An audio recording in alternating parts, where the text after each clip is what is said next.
Thanks for watching another episode of JO Fit TV, where I help you get fit, healthy, and do it fast.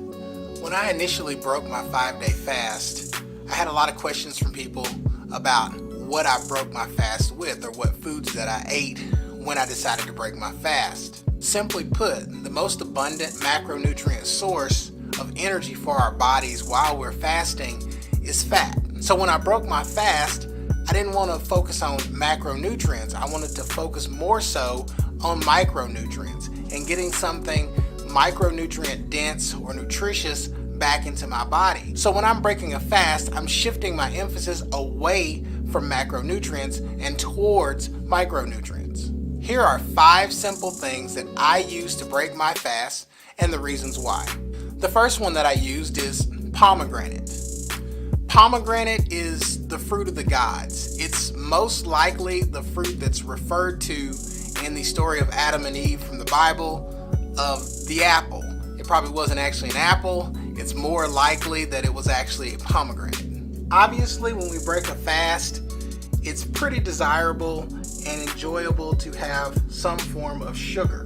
Now, many of you folks out there who are super low carb dieters 24/7 or just dogmatic low carb dieters can only see a pomegranate as a source of sugar. So it's either carbs or it's not carbs, which means it's either good or it's bad. Pomegranate obviously has some fructose, which can replenish the reserve of liver glycogen. But more than that, pomegranate is a very nutrient-dense source of micronutrients. Obviously, there are many studies that show that overconsuming fructose has negative health consequences. But on the contrary to that, most of these studies have participants consuming 5 to 10 times the amount of fructose that would be in a form of fruit like this. Furthermore, the fructose that's in these studies is not being consumed from micronutrient-rich sources. Pomegranate and one of its natural components called anthocyanins, which makes the red juice in the pomegranate, have extremely anti-inflammatory properties. This means that it's likely that pomegranate should be in our diet or other things that have these red anthocyanin properties. The issue is that to find red anthocyanins, you have to have some sort of fruit.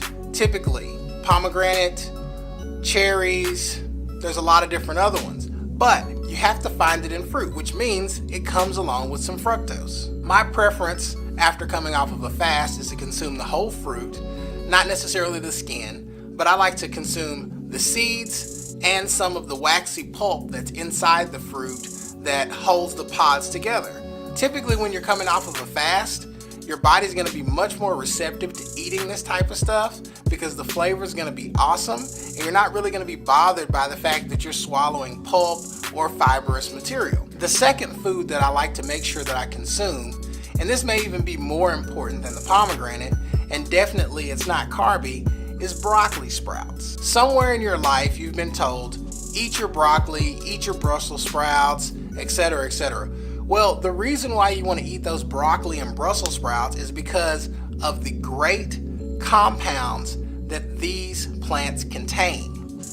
Broccoli and most of the other members of the Brassica family contain a compound called glucoraphanin. Glucoraphanin is a compound that naturally exists in these plants, and it functions as a resistor to insects eating the plant. So essentially what happens is that glucoraphanin's in the plant, an insect will fly up on the plant or crawl on the plant and start trying to eat the plant, and then an enzyme called myrosinase is released. And when myrosinase is released, it converts the glucoraphanin into sulphurophane, which is the significant beneficial compound for us humans. Well, that same compound that it converts to, sulphurophane, is toxic to insects.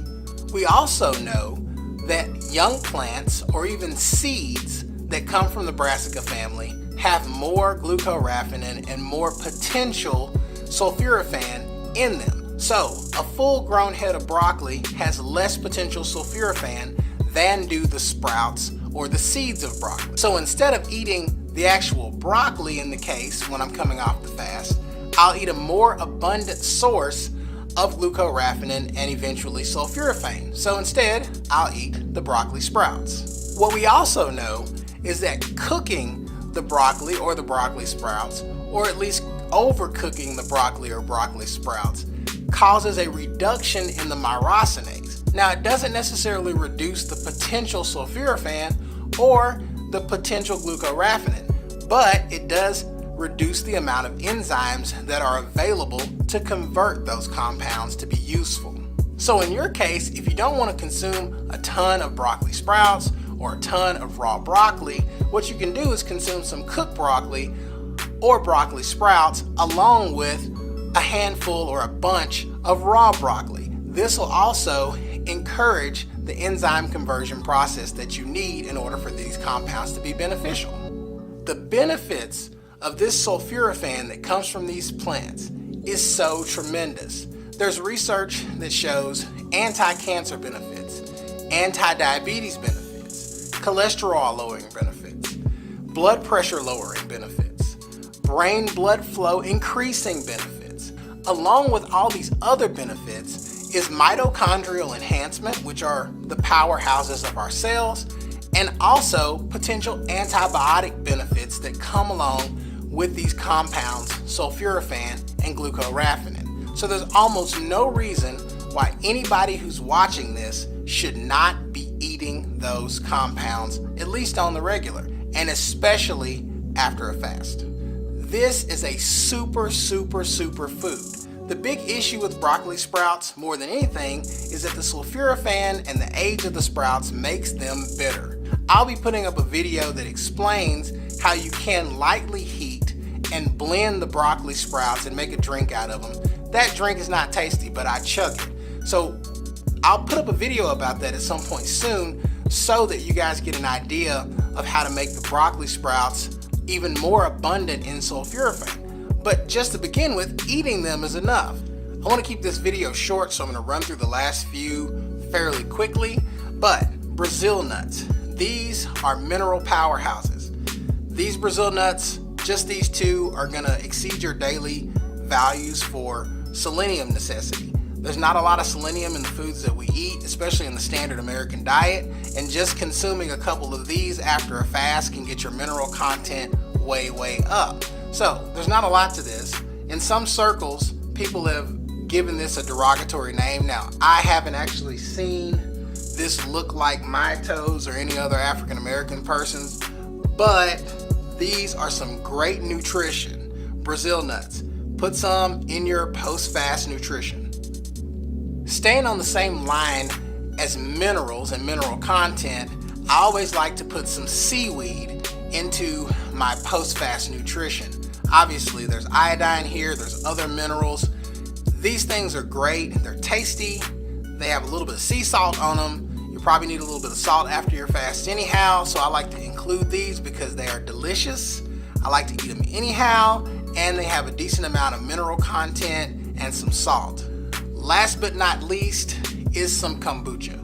Now, you guys at home, if you already make kombucha, you can make your own, you can consume your own. I like to just pick up a bottle. It's something that I like to do to help improve my digestion, the function of my gut, and also the liver after I come off of a fast.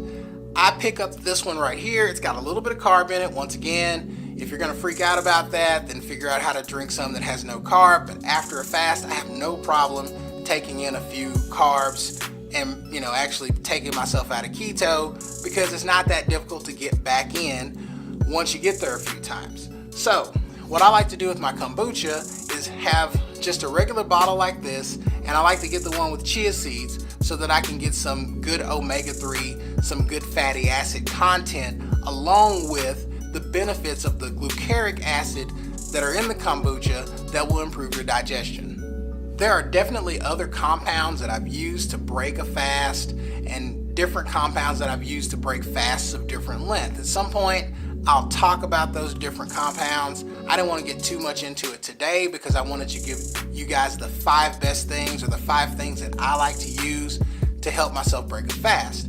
Now, once again, most important after you guys fast is going to be micronutrient content. micronutrients are going to get depleted and your body's going to want them. You're going to need to quench your proverbial micronutrient thirsts after your fast. So get some of that in your body. If you have any questions, let me know. If you guys want free tips, strategies, advice, be sure to click subscribe. If you want help from a professional, give me a call, email, just get in contact with me. There's plenty of ways. I appreciate you guys watching another episode of JO Fit TV, where I help you get fit, healthy, and do it fast.